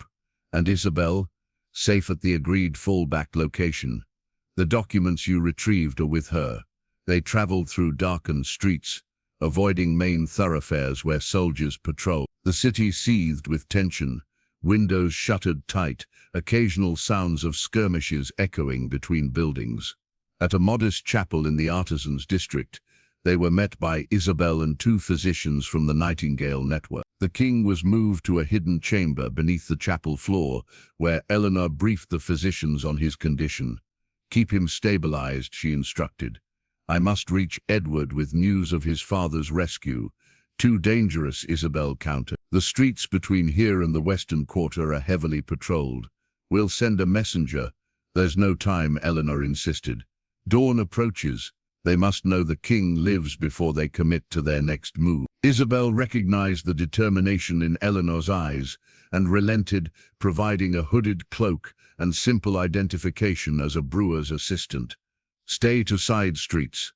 The password at their perimeter is nightfall brings truth. Eleanor navigated the pre-dawn darkness, passing multiple patrols by adopting the shuffling gait of the elderly or ducking into shadows. The western quarter showed signs of recent fighting, broken barricades, occasional bloodstains on cobblestone. At its edge, concealed fighters challenged her approach. Nightfall brings truth, she whispered. They escorted her to a tanner's workshop, serving as temporary headquarters. Inside, Edward stood with Roland and surviving allies around a map table, his expression haggard, but resolute, as he outlined defensive positions. He glanced up at her entrance, disbelief giving way to profound relief. Eleanor, he breathed, crossing to her in 3 strides. My father? Safe, recovering slowly but steadily at the chapel sanctuary. A visible weight lifted from Edward's shoulders. He turned to his commanders. The king lives. Our mission changes from desperate last stand to strategic withdrawal. Roland nodded grimly. The city gates are heavily guarded. Breaking through will cost many lives. Not necessarily, Eleanor interjected. The coronation preparations have left the eastern postern understaffed. Delivery wagons pass with minimal inspection due to the volume. How do you know this? Roland asked. The Nightingale network includes the gatekeepers' wives. Eleanor approached the map, indicating the eastern approach, a coordinated departure before dawn, small groups in market wagons, workers' parties, delivery carts. Edward studied the route, then nodded decisively. We withdraw to the western forests, gather our scattered forces, and protect my father while he recovers. When he's strong enough to be seen publicly, we return with the evidence and the legitimate king. The people must know why you've withdrawn, Eleanor cautioned. Otherwise, Alaric will claim victory and cement his position. We'll leave nightingale messages throughout the city, Isabel suggested. The truth about the king's condition, the impostor's identity, and your promise to return. As preparations for withdrawal began, Edward drew Eleanor aside into a small alcove. Exhaustion lined his face, yet his eyes remained clear and focused. You saved my father when I could not, he said quietly. Added to everything else, I owe you my life, my hope, my kingdom's future. You owe me nothing, Eleanor countered softly. I did what was right, nothing more. Edward shook his head, taking her hands in his. You did what no one else could, or would do. When we return, when this is finished, there are matters between us that deserve proper attention. His meaning hung unspoken, but unmistakable between them as dawn approached and the resistance prepared to abandon the capital. 6 weeks passed in the western forests. Winter deepened around the resistance camp, snow concealing their presence while complicated their supply lines. Within a large hunting lodge reinforced against the cold, King Alaric IV slowly regained his strength under Eleanor's careful treatment and the physician's constant attention. Recovery proved arduous. The king's lucid periods gradually lengthened, his recognition of faces and events improving daily. Edward spent hours by his father's bedside, their conversations growing more substantive as the monarch's mind cleared from the fog of prolonged poisoning. The coronation has proceeded, Baron Hawthorne reported during one evening council. Lord Alaric now styles himself King Alaric V. His first royal decree doubled taxation for emergency defense against insurgents threatening the realm. The people's response? Edward asked. Unrest grows daily, Isabel confirmed. Our nightingale messages have spread throughout the kingdom. Many openly question the new king's legitimacy. Rothwell responds with increasing brutality. Roland added grimly. Public executions of suspected sympathizers. Entire villages punished for harboring treasonous sentiments. Eleanor observed the toll these reports took on Edward. Though he maintained outward composure, she recognized the weight of responsibility in the new lines around his eyes, the tension he carried in his shoulders. What of our forces? Edward asked. Nearly 800 fighters now, Roland reported with cautious satisfaction. Deserters from the royal army, villagers with hunting experience, even some minor nobles who escaped the capital purges. They train daily despite the weather. Still vastly outnumbered, Baron Hawthorne cautioned. The royal army commands at least 5,000, not counting Rothwell's personal forces. Numbers alone won't decide this conflict, Edward replied. We have legitimacy, the true king, evidence of their conspiracy, and growing popular support. Later that evening, Eleanor found Edward alone by the frozen lake, near the lodge, his breath forming clouds in the frigid air. In their weeks together, something profound had developed between them, unspoken yet undeniable, complicated by circumstance yet simple in its essence. Your father asked for you, she said, offering the pretext for seeking him out. His mind seems especially clear tonight. Thank you. Edward didn't immediately move to return. Instead, he gestured to the stars emerging in the darkening sky. My father taught me the constellations from that balcony where he now recovers. Said a king must understand that he's but a small part of something much larger. Wise counsel, Eleanor observed, standing beside him. He asked about you today, Edward continued. Wanted to know the story of the peasant woman who saved his son with bread, then saved him with medicine. Eleanor smiled slightly. And what did you tell him? The truth, that you showed more courage and integrity than most nobles I've known. That without you, there would be no resistance, no hope of reclaiming the kingdom. His gloved hand found hers in the gathering darkness. I told him I intend to marry you when this conflict ends, if you'll have me. Eleanor's breath caught. The nobles would never accept a commoner, as they'll accept what their king decrees. Edward interrupted gently. Though I speak not as prince or king now, but simply as a man who has found something precious amid great darkness. Before she could respond, Roland appeared from the tree line, his expression urgent. Your Highness, riders approaching under flag of truce. Lord Chancellor Rothwell himself leads them. The unexpected development summoned all council members to the lodge's main hall. King Alaric insisted on being present, supported in a reinforced chair near the hearth. Though still frail, his eyes burned with the sharp intelligence that had marked his earlier reign. Rothwell entered flanked by 4 royal guards, his imperious manner undimmed by the humble surroundings. He bowed perfunctorily to Edward, while pointedly ignoring the king. Prince Edward, he began, I come with authority from King Alaric V, offering terms to end this unfortunate conflict. There is only one King Alaric in this realm, Edward replied coldly, gesturing toward his father. And you stand accused of poisoning him, Chancellor. Rothwell's eyes narrowed as he took in the king's living presence, genuine shock briefly breaking through his composed exterior. An impressive deception, though it changes little. The coronation has occurred. Your cousin wears the crown and commands the loyalty of the army. A crown obtained through treachery holds no legitimacy, Baron Hawthorne stated. Pretty words that won't stop arrows or blades, Rothwell countered. Be practical, Prince Edward. Even with the old king's survival, you cannot win militarily. Accept reality, and these generous terms, full pardons for all your followers, restoration of your titles and lands, comfortable exile in the eastern provinces. And my father, Edward asked, will be permitted to live out his remaining years in dignified seclusion with appropriate medical supervision. You mean continued poisoning? Eleanor interjected, unable to contain her outrage. Rothwell's gaze swept dismissively over her. The village healer who overreaches herself. Your involvement in matters of state is most inappropriate.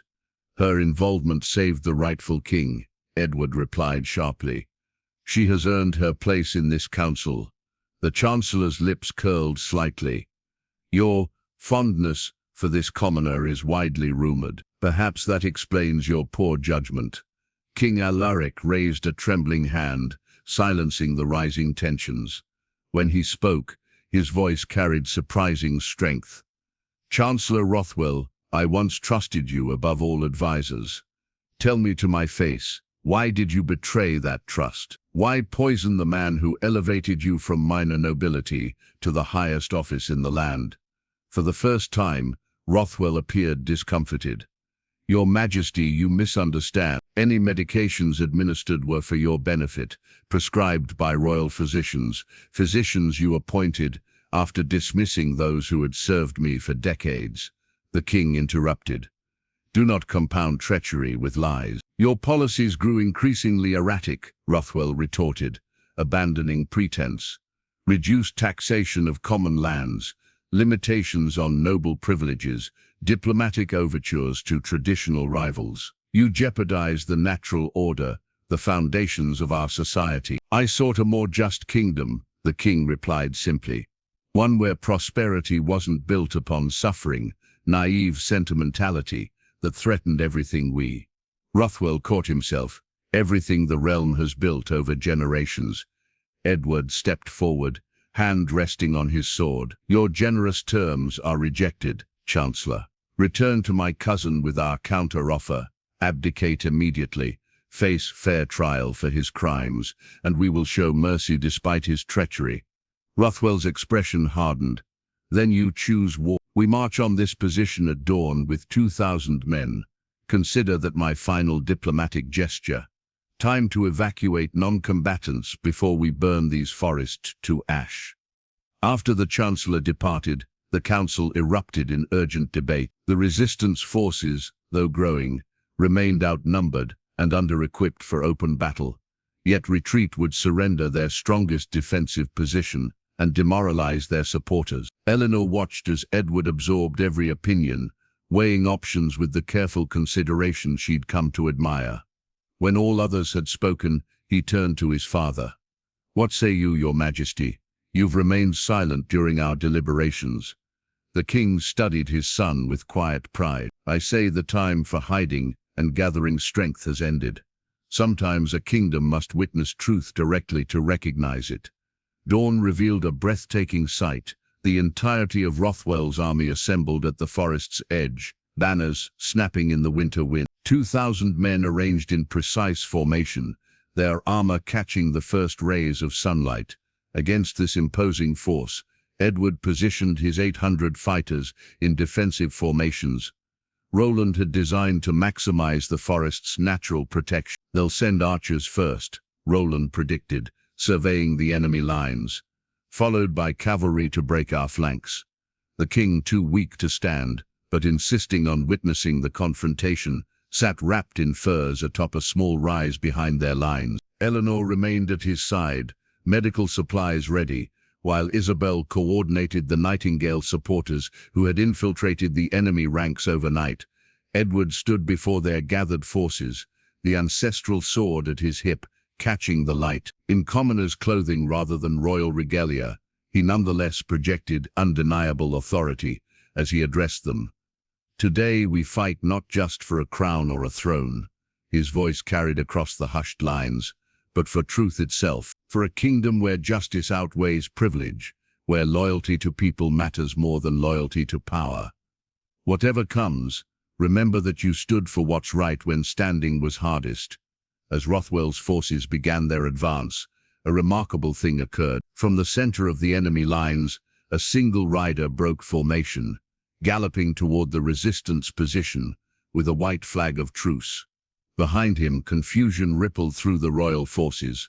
Edward signaled his archers to hold as the rider approached. Isabel gasped in recognition. "Thomas Eldon," she whispered. "The prince's missing advisor, presumed dead since the initial ambush bombs earlier," dismounted before Edward and dropped to one knee. "Your Highness," he greeted Edward with evident relief. "Forgive my long absence. After our separation, I was captured by Lord Blackwell's men and imprisoned until 3 days ago, when Nightingale supporters freed me." "You're most welcome, old friend." Edward clasped his arm. "Though your timing is dramatic, even for you." Thomas smiled grimly. "I bring more than myself, sire." He turned toward the enemy lines. "Watch." Movement rippled through Rothwell's army as dozens of officers simultaneously drew weapons, not against the resistance forces, but against their own commanders. The Nightingale network had positioned loyal supporters throughout key positions, awaiting this signal. "Nearly 300 of Rothwell's officers and soldiers are actually our allies," Thomas explained. "Loyal to the true king, they've been feeding us information for weeks, while awaiting the right moment." Shouts erupted from the royal lines as confusion descended into chaos. Lord Chancellor Rothwell and his personal guards found themselves suddenly surrounded by their own forces. At the center of the army, the false King Alaric sat frozen upon his horse, watching his carefully arranged power structure collapse. "Now, sire," Thomas urged, "while they're in disarray, show yourself not just to our forces, but to all who've been deceived." Edward mounted his waiting horse and rode forward into the open field between armies, alone but unafraid.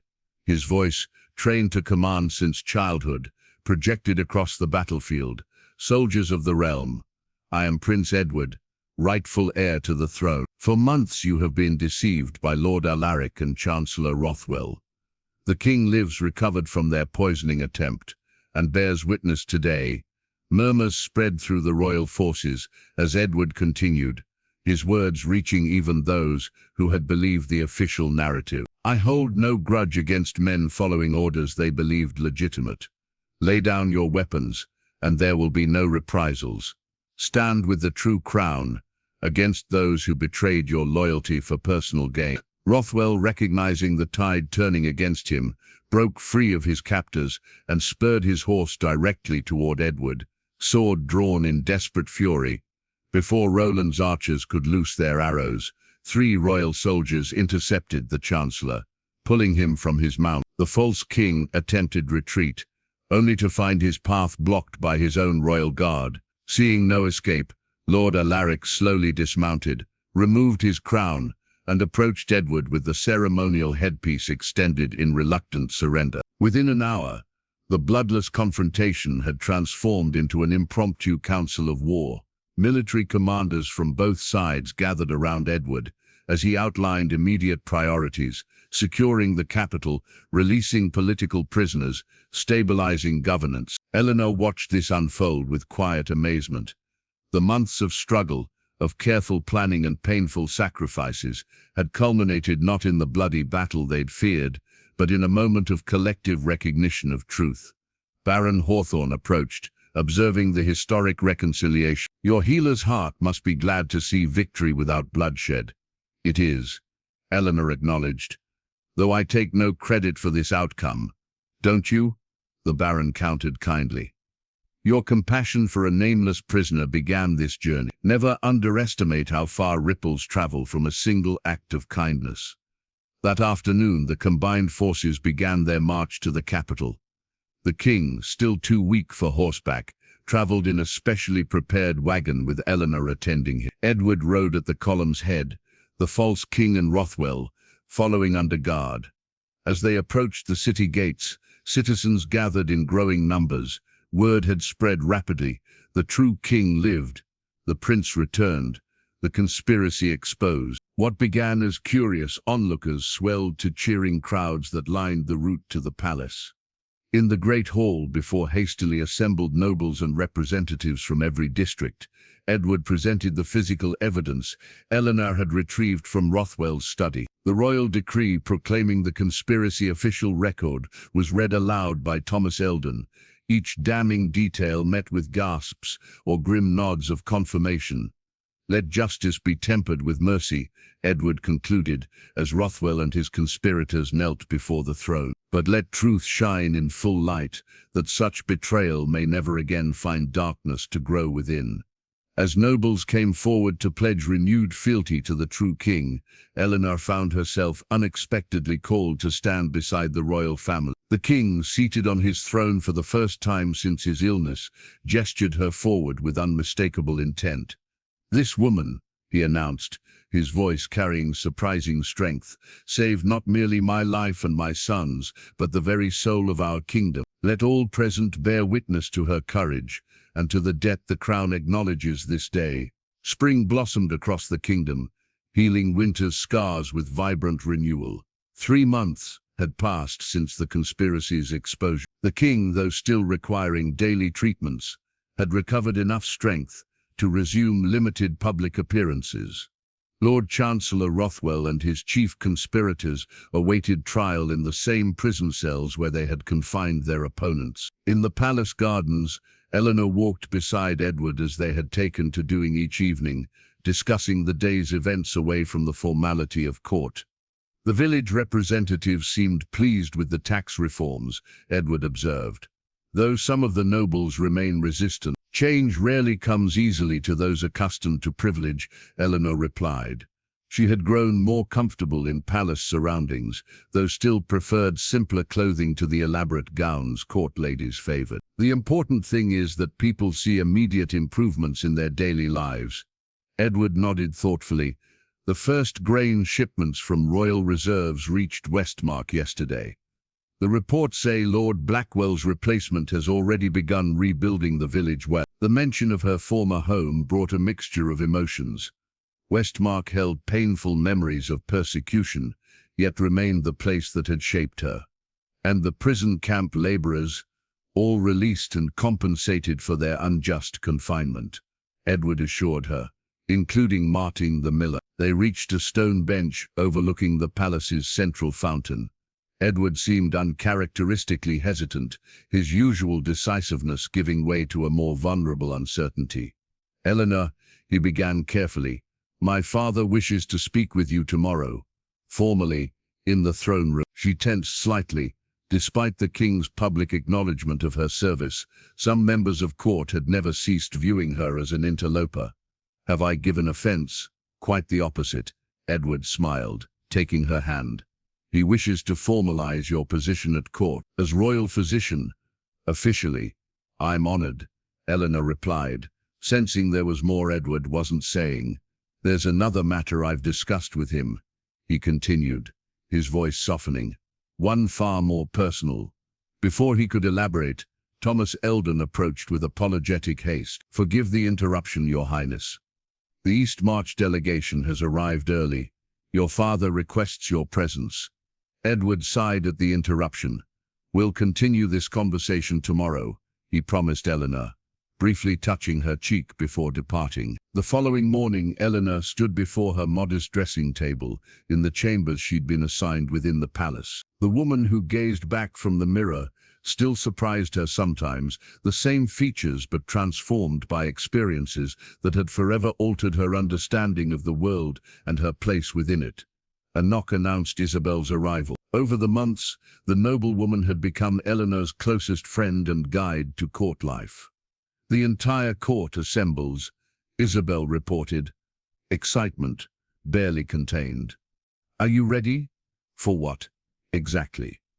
Eleanor asked, suspicion growing. Edward mentioned only a formalization of my position as physician. Isabel's knowing smile revealed nothing. Best not keep the king waiting.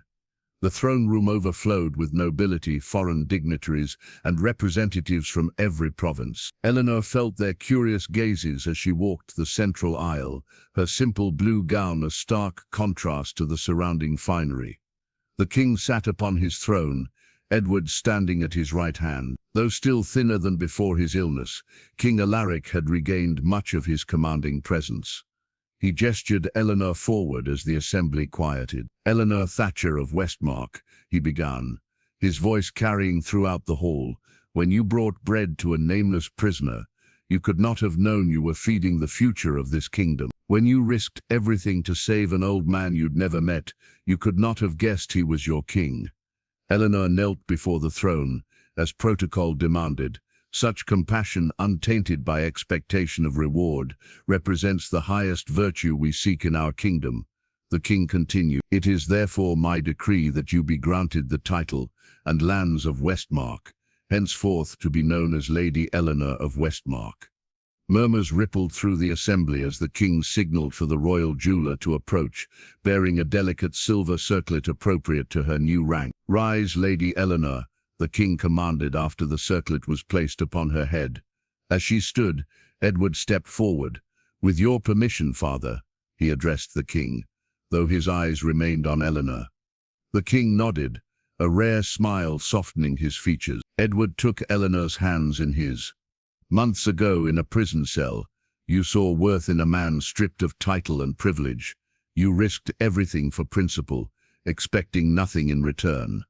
These qualities, compassion, courage, integrity, are precisely what this kingdom needs in its future queen. Gasps and whispers erupted throughout the hall as Edward knelt before her, reversing their traditional positions. Lady Eleanor of Westmark, he said, his voice intimate despite the hundreds witnessing, will you accept my hand in marriage and stand beside me as equal partner in service to our people? For a moment that stretched into eternity, Eleanor stood speechless. She thought of the village girl who had once been mocked for bringing bread to prisoners, of the dangerous journey that had led her here, of the man kneeling before her who had proven himself worthy not because of his title, but because of his character. I will, she answered finally, her voice clear and certain. As Edward rose and placed a simple crown of spring flowers upon her head, a traditional symbol of betrothal among commoners, deliberately chosen over jeweled alternatives, the throne room erupted in cheers, led enthusiastically by Isabel and Roland. Later that evening, as celebration continued throughout the capital, Eleanor and Edward walked together in the palace gardens, momentarily escaped from formal festivities. There will be challenges, she acknowledged. Some will never accept a commoner as queen. They'll learn, Edward replied confidently. As I have learned that true nobility has nothing to do with birth and everything to do with action. Eleanor smiled, thinking of the journey that had brought them together, from prison cell to palace, from mockery to admiration, from a simple loaf of bread to a kingdom transformed. Besides, Edward added, his eyes reflecting starlight as he gazed at her. Who better to help rebuild a kingdom than someone who knows the true worth of bread?